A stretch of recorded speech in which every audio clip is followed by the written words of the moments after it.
Okay, so good morning to all of you. चलिए बेटा, हम क्या पढ़ रहे हैं बेटा? We are studying class 9th chapter 1 civics, और चैप्टर का नाम क्या है बेटा हमारा? What is democracy and why democracy. कौन सा चैप्टर पढ़ रहे हैं बेटा अपन? What is democracy and why democracy. As you all know, we have studied in this chapter so far two features of democracy। क्या पढ़ चुके हैं बेटा अब तक हम इसके अंदर? Sorry, single one feature of democracy क्या कर चुके हैं हम यहां तक डिस्कस कर चुके हैं, ठीक है। अब हमें क्या करना है? Next feature of democracy start करना है। देखो बेटा, मैं आपको वापस एक चीज क्लियर कर देता हूं कि इस चैप्टर के दो पार्ट हैं। दो पार्ट कौन कौन से हैं बेटा? एक है व्हाट इज डेमोक्रेसी, सेकंड है व्हाई डेमोक्रेसी। तो अभी हम जो पार्ट पढ़ रहे हैं वो कौन सा पार्ट पढ़ रहे हैं बेटा? अभी हम पार्ट पढ़ रहे हैं व्हाट इज डेमोक्रेसी। अभी हम कौन सा पार्ट पढ़ रहे हैं बेटा इसका? What is democracy. क्लियर है सबको? सबको क्लियर है बेटा? ये एक बच्चा है, पता नहीं किस नाम से है, इसको मैं रिमूव कर रहा हूं क्लास से।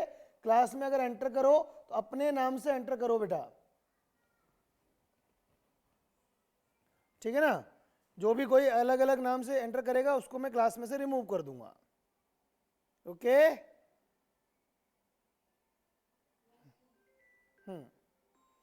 चलिए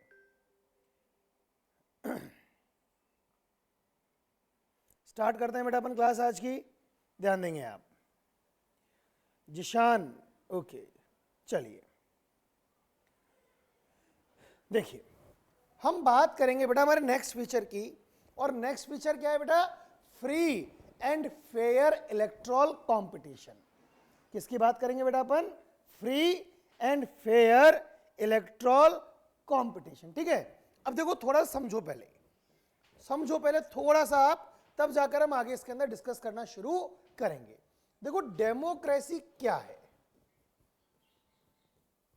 क्या है बेटा डेमोक्रेसी? वो अपन समझेंगे कि व्हाट इज डेमोक्रेसी। डेमोक्रेसी है क्या? डेमोक्रेसी में हम जानते हैं एक सिंपल सी बात है, rulers are elected by people.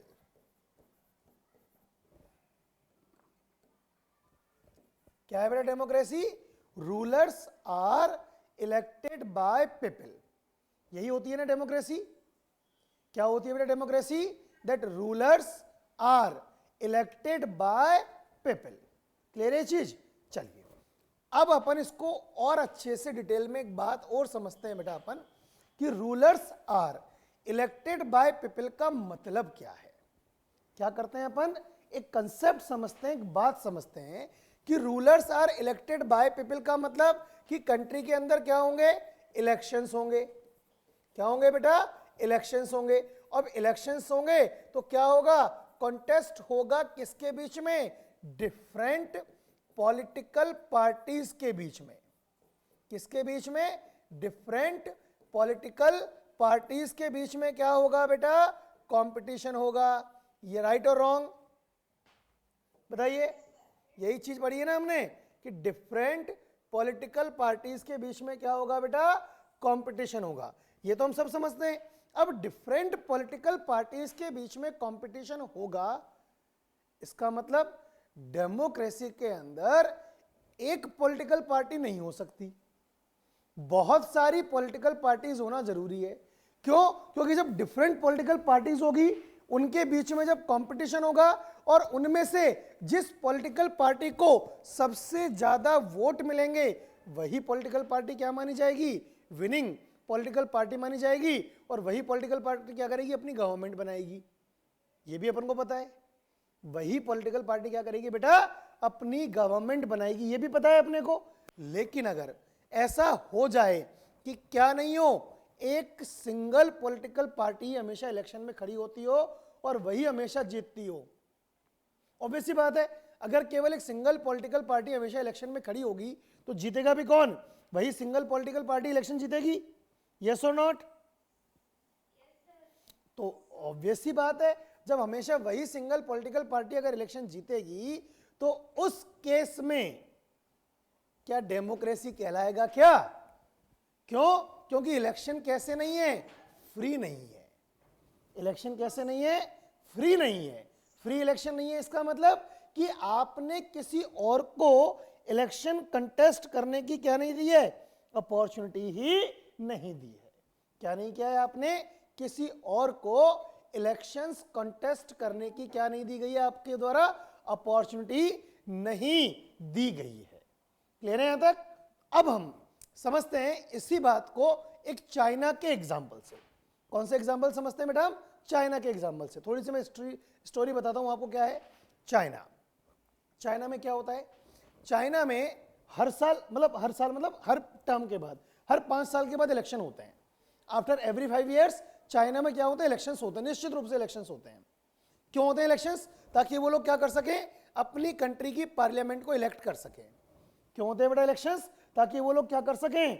अपनी कंट्री की पार्लियामेंट को क्या कर सकें बेटा? इलेक्ट कर सकें। हर साल होते हैं इलेक्शंस। क्लियर है ये चीज? हर 5 साल के बाद चाइना में क्या होते हैं? इलेक्शंस होते हैं। क्यों होते हैं बेटा इलेक्शंस? मैं वापस पूछ रहा हूं, क्यों होते हैं? ताकि वो लोग क्या कर सके? अपनी कंट्री की पार्लियामेंट को इलेक्ट कर सके। ठीक है, इलेक्शन होंगे। अब अगर इलेक्शंस होंगे तो वहां पर एक पॉलिटिकल पार्टी है, या यूं समझो कि वहां पर क्या है? एक पॉलिटिकल पार्टी है, उसका नाम क्या है? क्वांगो, रेमनिन, दाइबियो और दाहबी। क्या नाम है बेटा?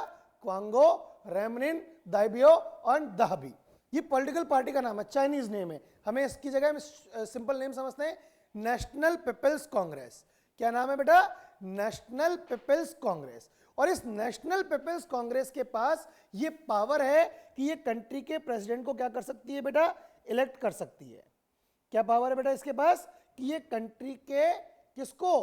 प्रेसिडेंट को इलेक्ट करती है। कंट्री का प्रेसिडेंट कौन बनेगा इसको डिसाइड करती है।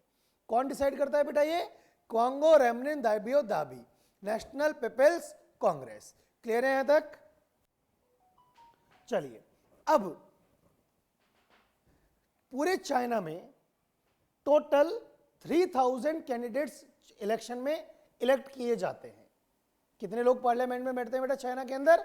3000 candidates are elected through the elections. But the problem is कि वहां पर अगर आपको इलेक्शन लड़ने हैं और इलेक्शन जीतना है तो आपको क्या करना पड़ेगा? एक पॉलिटिकल पार्टी है, क्या नाम है उसका? Chinese communist party. क्या नाम है उसका? Chinese communist party. उसका मेंबर बनना पड़ेगा। क्लियर है भाई सबको? क्या करना पड़ेगा बेटा आपको? चाइनीज कम्युनिस्ट पार्टी का मेंबर बनना पड़ेगा। कोई डाउट है यहां तक? रिप्लाई करें। No doubts? बिल्कुल, कोई डाउट होना भी नहीं चाहिए। चाइनीज कम्युनिस्ट पार्टी का मेंबर बनना पड़ेगा। या तो आप चाइनीज कम्युनिस्ट पार्टी के मेंबर बनो, या फिर उस चाइनीज कम्युनिस्ट पार्टी की 8 अदर सब्सिडरी पार्टीज है। क्या है बेटा उसकी? 8 अदर सब्सिडरी अलायंस पार्टीज हैं। उनमें से किसी एक पार्टी का क्या बनना पड़ेगा? मेंबर बनना पड़ेगा। अरे वाह, ये तो बहुत गलत बात है कि आपको सिर्फ एक पर्टिकुलर पॉलिटिकल पार्टी की ही क्या है फिर आपके पास? आपके पास फिर कोई ऑप्शन ही नहीं है। आपके पास सिर्फ एक ही पॉलिटिकल पार्टी है। मतलब इसका मतलब इलेक्शन में जो भी खड़ा होगा वो कौन सी पार्टी का खड़ा होगा बेटा? इलेक्शन में जो भी खड़ा होगा वो कौन सी पॉलिटिकल पार्टी का खड़ा होगा? चाइनीज कम्युनिस्ट पार्टी का ही कैंडिडेट खड़ा होगा।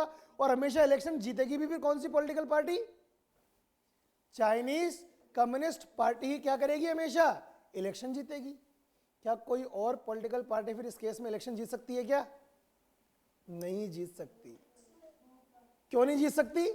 क्योंकि किसी और को आपने क्या नहीं दिया है? अपॉर्चुनिटी ही नहीं दी है इलेक्शन जीतने की। इलेक्शन केवल कौन सी पॉलिटिकल पार्टी जीतेगी? Chinese communist party. किसी और पार्टी का कैंडिडेट ही खड़ा नहीं हो रहा है तो कोई और पॉलिटिकल पार्टी इलेक्शन कैसे जीत जाएगी? अब मुझे बताओ, क्या इस केस में आप चाइना को एक डेमोक्रेटिक कंट्री कह सकते हो क्या? बताओ, आप खुद बताओ, क्या इस केस में अपन चाइना को एक डेमोक्रेटिक कंट्री कह सकते हैं क्या बेटा? नहीं कह सकते। क्या नहीं कह सकते हम? चाइना को हम एक डेमोक्रेटिक कंट्री इस केस में नहीं कह सकते। क्लियर है यहां तक? चलिए, in China elections are regularly held after every 5 years। for electing the country's parliament. Congo, Remnin, Dabio, Dahabi, National People's Congress. The National People's Congress has the power to appoint the president of the country. It has nearly 3,000 members are elected from all over China. Before contesting elections, a candidate needs the approval of the Chinese Communist Party. Only those who are members of the Chinese Communist Party or 8 smaller parties allied to it were allowed to contest elections held in 2002-2003. The government is always formed by the Communist Party. इसलिए government हमेशा केवल कौन सी political party बना रही थी? Communist party. कोई दिक्कत है बेटा यहां तक? आई जस्ट होप कि आपको सारी चीजें क्लियर होंगी यहां तक. यस और नॉट? चलिए आगे बात करते हैं. अच्छा, अब ये तो हमने बात कर ली बेटा किस चीज की, ध्यान देंगे आप. ये तो हमने बात किस चीज की है बेटा? फ्री की. देखो इसमें दो चीजें हैं, फ्री एंड फेयर इलेक्शंस. तो फ्री का मतलब कि सबको मौका दो भाई, ऐसा तो नहीं ना एक एक पॉलिटिकल पार्टी इलेक्शन लड़ेगी, सबको मौका दो. तो वो तो हमने एग्जांपल देख लिया. अब हम बात करते हैं बेटा किसकी, देखो ध्यान देंगे आप, fair electoral competition. Fair, fair का मतलब ईमानदारी से चुनाव लड़ना, सबको चुनाव लड़ने का मौका देना, और चुनाव लड़ने का मौका देने के साथ साथ कि जो एग्जिस्टिंग रूलिंग पार्टी है ना वो हार भी सके. अगर आपने अपनी पावर को हर जगह यूज कर लिया तो आप कभी इलेक्शन हारोगे ही नहीं. आप रूलिंग पार्टी हो और अब आप अपनी पावर को इतना यूज कर लेते हो कि दूसरी जो पॉलिटिकल पार्टीज है वो चुनाव में खड़ी तो हो सकती है लेकिन वो अपने आप को प्रोपोगेट नहीं कर सकती. आप मतलब एंड टाइम पर क्या करते हो, आप इलेक्शन बूथ कैंसिल कर देते हो, इलेक्शन बूथ को चेंज कर देते हो, उनके जो मेंबर्स हैं उनका परेशान करते हो. वो लोग इलेक्शन में आप अगर कहीं पर अपनी बात कहने जाते हैं तो आप वो कह नहीं सकते. मीडिया को आपने अपने कंट्रोल में ले लिया तो मीडिया किसी दूसरी पॉलिटिकल पार्टी के व्यूज को रख नहीं सकते. अगर आपने क्या कर दिया, रूल ऐसा बना दिया, अगर किसी को गवर्नमेंट जॉब चाहिए तो गवर्नमेंट जॉब केवल तभी मिलेगी जब आप क्या करोगे, उस जो रूलिंग पार्टी है ना उसके मेंबर बन जाओगे. तो सारे सारे सरकारी आदमी क्या हो गए, गवर्नमेंट के जो एम्प्लॉइज क्या होंगे, वो उस पॉलिटिकल पार्टी के मेंबर होंगे. तो इस केस में वो पॉलिटिकल पार्टी क्या नहीं कर पाएगी, कभी भी इलेक्शंस हारेगी नहीं. क्या नहीं होगा, वो पॉलिटिकल पार्टी कभी भी इलेक्शंस लूज नहीं करेगी. बात समझ में आई नहीं आई बेटा आपको? यस और नॉट? तो इस केस में क्या उसको हम फेयर इलेक्शन कह सकते हैं क्या? नहीं कह सकते. चलिए इस बात को हम एक और एग्जांपल समझते हैं. वो एग्जांपल किसका है बेटा? मैक्सिको का. कौन से एग्जांपल समझते हैं बेटा अपन इसको? मैक्सिको के एग्जांपल से समझते हैं. देखो ध्यान से समझो, मैक्सिको को इंडिपेंडेंस कब मिली बेटा? इन 1930. मैक्सिको को इंडिपेंडेंस कब मिली बेटा? इन 1930. मैक्सिको कहां पर है? नॉर्थ अमेरिका के अंदर नीचे की साइड एक कंट्री है ना, मतलब यूं समझ लो नॉर्थ अमेरिका में साउथ की तरफ एक कंट्री है मैक्सिको. उसको आजादी मिली 1930 में यूरोपियन से, और इसमें भी उसके बाद से हर 6 साल में इन एवरी 6 ईयर्स अपने प्रेसिडेंट को इलेक्ट करने के लिए इलेक्शंस किए जाते हैं. इलेक्शंस तो हमेशा हो रहे हैं वहां पर. अच्छा इलेक्शन हो रहे हैं, ठीक है, ये डेमोक्रेसी की बात समझ में आती है. लेकिन और ये कंट्री कभी भी ना तो कोई मिलिट्री के कंट्रोल में रही है, ना यहां पर कोई डिक्टेटरशिप का रूल रहा है, कुछ भी नहीं रहा. लेकिन प्रॉब्लम ये है कि ईयर मतलब 1930 से लेकर 2000 तक, ध्यान देना बेटा, 1930 से लेकर कब तक? 2000 तक. कितने साल हो गए? 70 ईयर्स. कितने टाइम हो गया बेटा? 70 ईयर्स. और इन 70 ईयर्स में हमेशा सिर्फ और सिर्फ एक ही पॉलिटिकल पार्टी इलेक्शन जीती है. क्या नाम है उसका? पीआरआई, इंस्टीट्यूशनल रिवॉल्यूशनरी पार्टी, है ना, कंफ्यूज मत होना. जैसे हम पीआरआई का मतलब पार्टी रिवॉल्यूशनरी इंस्टीट्यूशन ऐसे पढ़ते हैं ना, ये उल्टा चलते हैं. पीआरआई में मतलब आई से शुरू होती है इनकी डेफिनेशन, इंस्टीट्यूशनल रिवॉल्यूशनरी पार्टी. ठीक है ना बेटा, तो कंफ्यूज नहीं होना है. क्या नाम है पॉलिटिकल पार्टी का? Institutional revolutionary party, PRI. इसके अलावा कोई पॉलिटिकल पार्टी इलेक्शन ही नहीं जीती आज तक. आप कहोगे सर क्या दिक्कत है इसमें? एक कोई भी पॉलिटिकल पार्टी इतनी फेमस भी हो सकती है, उसका हो सकता है पब्लिक हमेशा क्या कर रही है, उसको उस पॉलिटिकल पार्टी को सपोर्ट कर रही हो. अगर हमेशा उस पॉलिटिकल पार्टी को सपोर्ट किया जाएगा तो फिर तो वो इलेक्शन हारेगी नहीं, और हारना भी नहीं चाहिए. ये बात भी क्लियर है भाई. बाप की बात ये भी सही है कि अगर एक पॉलिटिकल पार्टी पॉपुलर भी तो हो सकती है, इसमें गलत क्या है ना. हमारे मोदी जी भी तो 2 बार आ गए. ठीक है, कांग्रेस पहले हमारे यहाँ भी 1947 से लेकर 1977 तक 30 साल तक केवल और केवल कांग्रेस कंटिन्यूसली जीती है. कोई और पॉलिटिकल पार्टी हमारे यहाँ पर जीती ही नहीं, तो इसमें प्रॉब्लम क्या है? What's problem in it? Problem यह है कि पॉपुलैरिटी से इलेक्शन जीतो कोई दिक्कत नहीं है, लेकिन अगर डर्टी ट्रिक्स को यूज करके इलेक्शन जीतोगे ना तो वो प्रॉब्लम है। अगर आप इलेक्शन जीतने के लिए अपनी पावर का मिसयूज करोगे तो फिर वो क्या है बेटा? प्रॉब्लम है। क्या है बेटा? फिर वो प्रॉब्लम है। So the what's wrong in it? The PRI was known to use many dirty tricks to win elections. dirty tricks मतलब मैंने अभी बताया आपको, गवर्नमेंट के जितने भी एम्प्लॉइज है ना उनको क्या कर लिया जाता है? अपने कंट्रोल में ले लिया जाता है। मतलब अगर आपको गवर्नमेंट जॉब चाहिए तो आपको क्या बनना पड़ेगा? PRI का मेंबर बनना पड़ेगा। मीडिया PRI के कंट्रोल में, मीडिया केवल वही दिखाएगी जो PRI दिखाना चाहती है, कुछ और मीडिया शो ही नहीं कर सकती। कई सारी ऐसी चीजें हमें वहां पर देखने को मिलती है जो देखने के बाद ऐसा लगता है कि नहीं नहीं ये तो गलत है, ये जो हो रहा है ये नहीं होना चाहिए। एंड टाइम पर आपने क्या कि लोगों के इलेक्शन बूथ चेंज कर दिए। पोलिंग बूथ चेंज करने का मतलब समझो कि जैसे मान लो मैं हूं, मैं PRI को सपोर्ट नहीं करूंगा और मुझे वोट देने जाना है, और PRI को पता है कि इस पर्टिकुलर लोकेलिटी के लोग क्या नहीं करेंगे, PRI को वोट नहीं देंगे। अब अगर वो वोट देंगे तभी तो क्या होगा? दूसरी पॉलिटिकल पार्टी इलेक्शन जीतेगी, तो वो लोग मुझे वोट नहीं दे ठीक है, लेकिन वो दूसरे कैंडिडेट को भी वोट नहीं दे। उसके लिए क्या करना है? इलेक्शन बूथ कहां पर है? बताया कि यहां पर है, और जब वो वोट देने के पता लगा नहीं उनका इलेक्शन बूथ वहां पे है ही नहीं, कहीं और शिफ्ट कर दिया, 100 किलोमीटर दूर, 100 किलोमीटर दूर शिफ्ट कर दिया। बाद में सोचेगा यार क्या, कौन इतनी दूर वोट देने के लिए जाएगा? तो इस तरह की डर्टी ट्रिक्स को यूज करना क्या बेटा ये डेमोक्रेसी है क्या? बताइए, इज इट डेमोक्रेसी?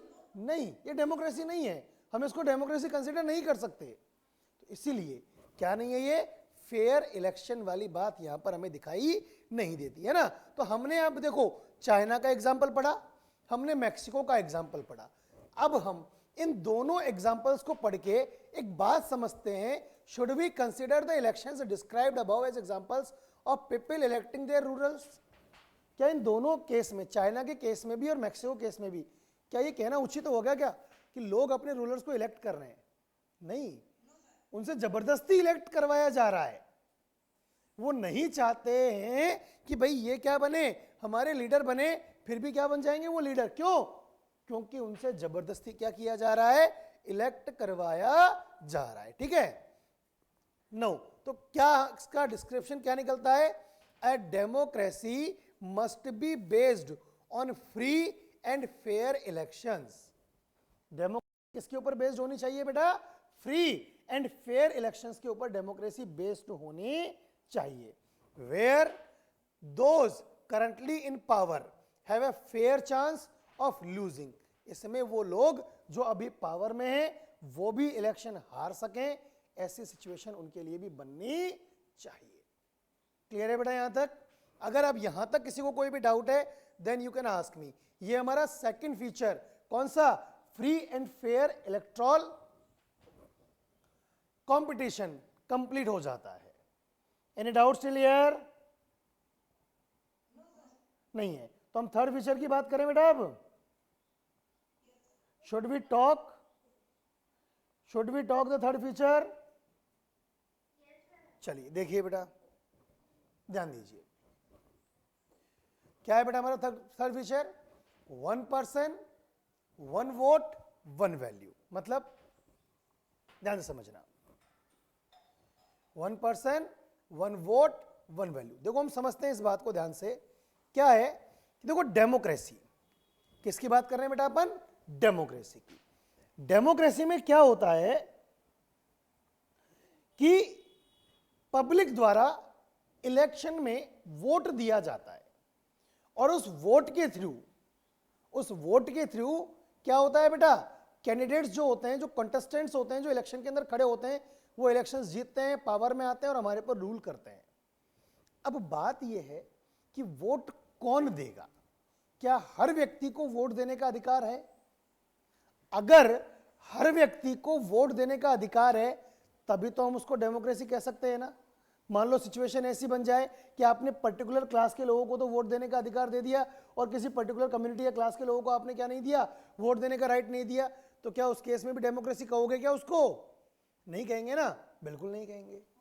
दूसरी तरफ आपने क्या किया कि भाई इस पर्टिकुलर क्लास के लोग जो वोट देंगे ना उनका वेटेज ज्यादा है, और इस पर्टिकुलर क्लास के जो लोग वोट देंगे उनका वेटेज कम है। क्या वो डेमोक्रेसी है क्या? वोट की वैल्यूएशन तो सबकी एक जैसी होनी चाहिए ना। आज मैंने वोट दिया उसका वेटेज भी एक, कोई गरीब आदमी वोट देगा उसकी वेटेज भी एक, कोई किसी भी कास्ट से बिलोंग करता हो उसने वोट दिया उसका वेटेज भी एक। रिच और पुअर, जेंडर या किसी बेस पर भी अगर डिस्क्रिमिनेशन होता है, वोट की वैल्यूएशन कम होती है, तो क्या उसको हम डेमोक्रेसी कहेंगे? नहीं। अब ये जो कंसेप्ट है कौन सा, one person one vote one value, इस प्रिंसिपल को almost all over the world क्या कर लिया गया है बेटा? एक्सेप्ट कर लिया गया है। समझना ध्यान से क्या कह रहा हूं मैं। इस प्रिंसिपल को almost all over the world क्या कर लिया गया है बेटा? एक्सेप्ट कर लिया गया है। लेकिन फिर भी कुछ एग्जाम्पल्स हमें ऐसे देखने को मिलते हैं जिनको देखकर हमें लगता है कि नहीं, अभी तक ये प्रिंसिपल क्या नहीं है, अलाउड नहीं किया गया है। मतलब जहां पर इस प्रिंसिपल को क्या कर दिया जाता है, क्या कर दिया जाता है, जहां पर इस प्रिंसिपल को अवॉइड किया गया है। कुछ एग्जांपल्स हमें अभी भी ऐसे देखने को मिलते हैं। ध्यान देते हैं कैसे। This principle has now come to be accepted almost all over the world, yet there are many instances of denial of equal rights. मतलब कि आपने सबको वोट देने के इक्वल राइट्स नहीं दिए हैं, ऐसे कई एग्जांपल हमें देखने को मिलते हैं। जैसे सऊदी अरेबिया में क्या था, 2015 तक वेमेन्स को क्या नहीं था बेटा? वोट देने का अधिकार था ही नहीं। सऊदी अरेबिया में क्या था बेटा? 2015 तक वेमेन्स को क्या नहीं था? वोट देने का राइट नहीं था। अब भैया वोट देने का राइट आपने वेमेन्स को नहीं दिया, तो फिर ऑल एडल्ट्स यूनिवर्सल फ्रेंचाइज वाला कंसेप्ट कहां एप्लीकेबल हुआ? और डेमोक्रेसी का तो बेस है ये, इक्वल पॉलिटिकल राइट्स। आपने यहां पर जेंडर के बेस पर क्या कर दिया? डिस्क्रिमिनेशन कर दिया। तो क्या इस केस में हम 2015 तक सऊदी अरेबिया को डेमोक्रेसी कह सकते थे? नहीं। हालांकि अब मिल गया है वहां पर सबको, बट वो एक अलग चीज है। लेकिन पहले नहीं था ना। तो क्या 2015 तक till the 2015 can we call the Saudi Arabia a democratic country? No, we can not call Saudi Arabia a democratic country. Clear है? यहां तक क्लियर है बेटा? चलिए, इसके अलावा हम बात करते हैं एस्टोनिया। देखो एस्टोनिया कहां पर है, एस्टोनिया कहां पर है, थोड़ा सा आपको आइडिया है क्या? नहीं है तो मैं बता देता हूं। देखो आप सबको पता है ये चीज,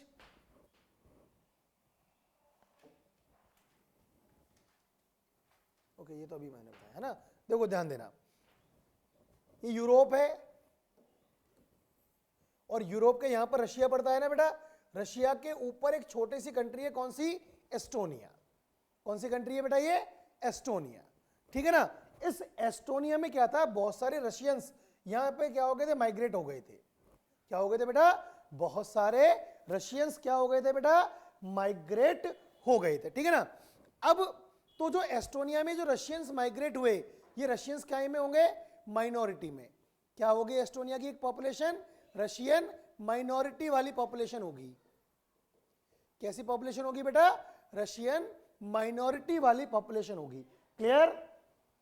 अब इनके साथ स्थिति क्या थी कि एस्टोनिया ने क्या किया था, अपने सिटीजनशिप रूल्स कुछ इस तरह के बनाए हुए थे कि जो ऐसे लोग जो रशियन माइनॉरिटी ग्रुप से बिलोंग करते थे, कैसे लोग बेटा? ऐसे लोग जो रशियन माइनॉरिटी ग्रुप से बिलोंग करते थे, उनको क्या नहीं था? उनको वोट देने का राइट नहीं था। समझना बेटा ध्यान से। ऐसे लोग जो रशियन माइनॉरिटी ग्रुप से बिलोंग करते थे, उनको क्या नहीं था बेटा? उनको वोट देने का राइट नहीं था। अरे मतलब था तो उनको बड़ी मुश्किल से मिलता था। भाई हम कहते हैं कंट्री का जो सिटीजन है उसको वोट देने का राइट होगा कि नहीं होगा? बिल्कुल होना चाहिए। तो भाई रशियन है तो भाई उसको एस्टोनिया में वोट देने का राइट क्यों मिले? ये बात ठीक है, लेकिन वो रशियन है तो आपने उनको कंट्री की सिटीजनशिप क्यों दी है? कंट्री की सिटीजनशिप आपने उनको दे दी, लेकिन क्या नहीं दे रहे हो आप उनको कि रशियन होने की वजह से, रशियन माइनॉरिटी से बिलोंग होने के बावजूद आप उसको एस्टोनिया का सिटीजन तो मान रहे हो, लेकिन उसको वोट देने का राइट नहीं दे रहे हो। तो ये गलत है। ये चीज डेमोक्रेसी का पार्ट नहीं है। क्लियर है यहां तक? Any doubts till here? Okay, very good.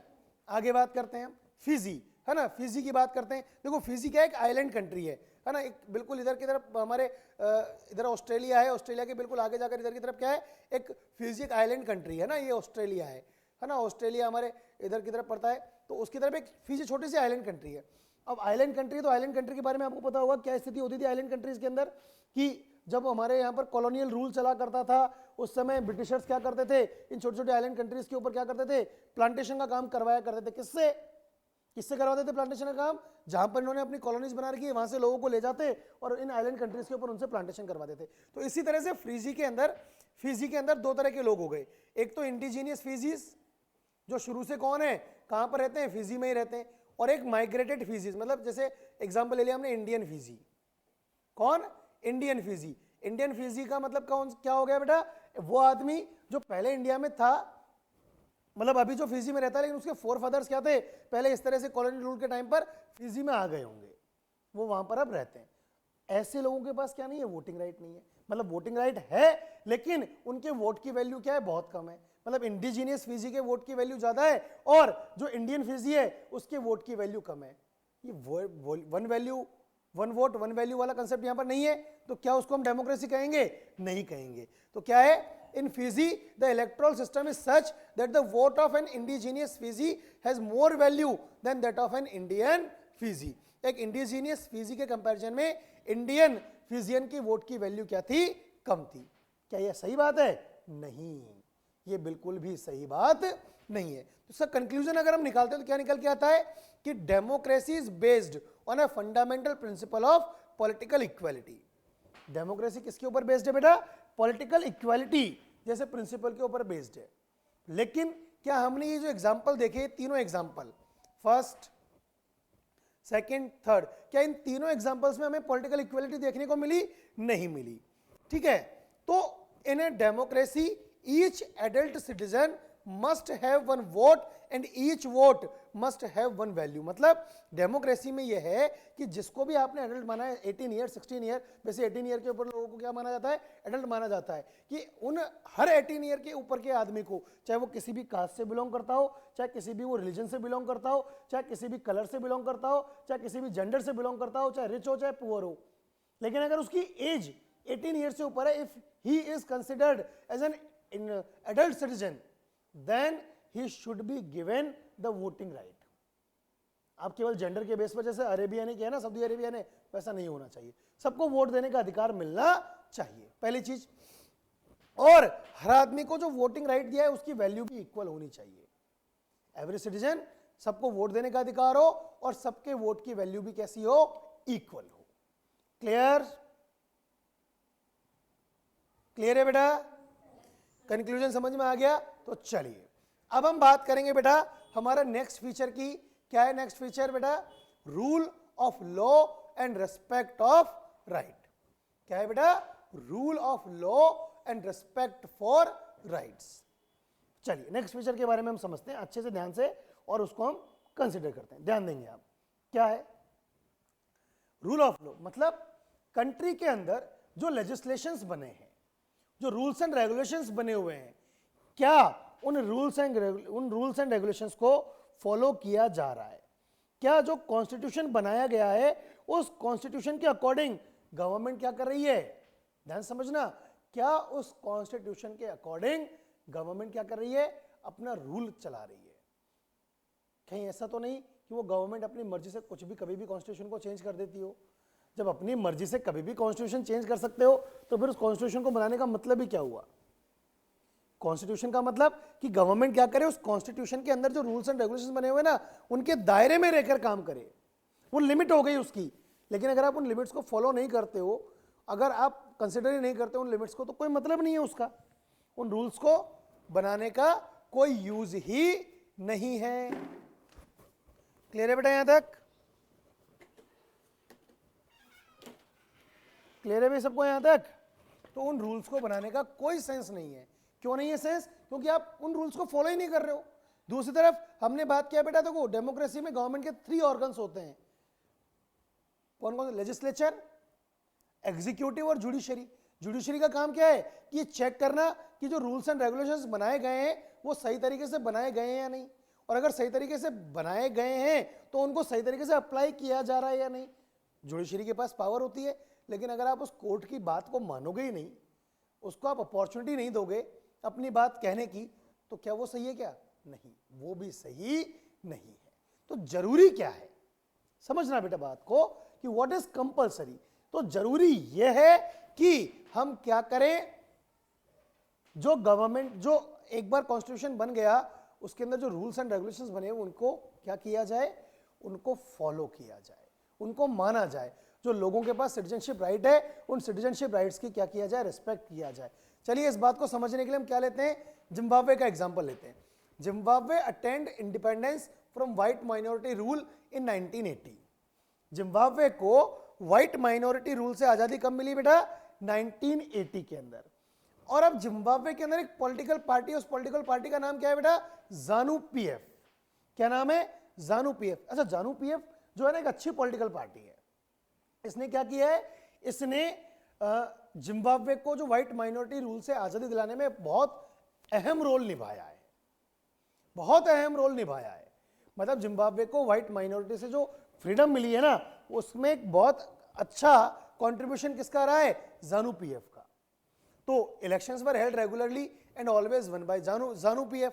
तो यहां तो फिर कोई कंफ्यूजन नहीं, तो वो इलेक्शन हो रहे हैं, जानु पीएफ हमेशा इलेक्शन जीत रही है, उसमें कोई दिक्कत नहीं, पॉपुलर पार्टी होगी। इसका जो लीडर था, कौन था इसका लीडर, रॉबर्ट मुगाबे। इसने जब से आज़ादी मिली तब से हमेशा कंट्री का लीडर यही रहा है, कंट्री का जो हेड है वो हमेशा यही रहा है। फिर कहाँ प्रॉब्लम है सर, फिर तो प्रॉब्लम होनी नहीं चाहिए, ये तो पॉपुलर भी होनी चाहिए। Then what is the problem, Zimbabwe attained independence from white minority rule in 1980. ZANU PF, the party that led the freedom struggle, its leader Robert Mugabe ruled the country since independence. Elections held regularly and always won by ZANU PF. Then what is the problem? Problem ये है कि जो president Mugabe है वो popular तो थे, no doubt क्या थे बेटा, वो पॉपुलर तो थे, लेकिन पॉपुलर होने के साथ साथ वो क्या करते थे, इलेक्शंस को जीतने के लिए डर्टी ट्रिक्स, वही अनफेयर प्रैक्टिसेस भी करते थे, गलत तरीके भी वो लोग क्या करते थे, अपनाते थे। अब आपने गलत तरीका अपना लिया, गलत तरीके से आपने लॉज को रूल नहीं, वो क्या नहीं किया, नहीं माना, आपने सिटीजनशिप राइट्स को क्या कर दिया, चेंज कर दिया, तो वो बिल्कुल एक क्या है, गलत बात थी। तो वो कौन करते थे, ये रॉबर्ट मुगाबे जी। क्या किया उन्होंने, ध्यान देते हम। His government change the constitution several times to increase the power of president and make him less accountable। मतलब जो प्रेसिडेंट है ना उसको ऊपर कोई अकाउंटेबिलिटी नहीं हो, उसको किसी भी बात के लिए जिम्मेदार नहीं ठहराया जा सके, इसके लिए क्या किया इन्होंने, इसकी पॉलिटिकल पार्टी ने, जानु पीएफ ने कॉन्स्टिट्यूशन को ही कई बार चेंज कर दिया। अब आप इतनी बार कॉन्स्टिट्यूशन को चेंज करोगे फिर मतलब क्या निकला कॉन्स्टिट्यूशन बनाने का, बनाओ ही मत, हमेशा अपने हिसाब से काम कर लो फिर तो। इसके अलावा ये लोग क्या करते थे, opposition party workers were harassed and there meetings disrupted. Opposition party workers थे, उनको परेशान किया जाता था, उनकी मीटिंग्स को डिस्टर्ब किया जाता था। इसके अलावा public protests and demonstrations against the government were declared illegal. मतलब अगर कोई व्यक्ति गवर्नमेंट से खुश नहीं है और उसके खिलाफ अगर वो प्रदर्शन करना चाहे तो उसको भी इलीगल, उनको जेल में डाल दो, तो कभी कोई अपने मन की बात कह ही नहीं सकता। Television and radio were control by the government and gave only the ruling party version. Television radio को गवर्नमेंट ने अपने कंट्रोल में रख लिया और हमेशा वो केवल रूलिंग पार्टी की बढ़ाई करेंगे, ऐसा उनके ऊपर उनको फोर्स कर दिया गया। The government ignored some court judgements that went against it and pressurised जजेस टू चेंज देम। मतलब गवर्नमेंट ने क्या किया, जो कोर्ट ने कई जजमेंट्स दिए थे उनको क्या कर दिया, इग्नोर कर दिया, और फिर उन जजेस ने को क्या किया गया, प्रेशराइज किया गया कि जो जजमेंट उन्होंने दिए हैं ना उन जजमेंट्स को क्या करे, चेंज कर दे। क्यों चेंज कर दे, कि भाई गवर्नमेंट के अगेंस्ट डिसीजंस है, हम उनको मानेंगे नहीं, सच आप चेंज ही कर दो। अब ये इतना ज्यादा हो गया था कि फाइनली रॉबर्ट मुगाबे को 2017 में ऑफिस से बाहर निकाल दिया गया। मतलब इतने परेशानी हो गई थी कि उसकी पावर्स को, मतलब इतना ज्यादा उसने अपने पावर्स को यूज करना शुरू कर दिया था कि लोग जब अति हो जाती है ना तो उसको फोर्सफुली उसको क्या कर दिया गया, हटा दिया गया। अब हमें क्या बात समझ में आती है इन सब चीजों से, देखो एग्जांपल, जिम्बाब्वे का एग्जांपल पढ़ा हमने, उससे क्या समझ में आया कि popular government can be undemocratic. एक पॉपुलर गवर्नमेंट भी क्या हो सकती है, एक अनडेमोक्रेटिक गवर्नमेंट हो सकती है। दूसरी बात, popular leaders can be autocratic. Popular leaders भी मतलब इलेक्शन के थ्रू जा रहे हैं लेकिन वो भी तानाशाही कर सकते हैं।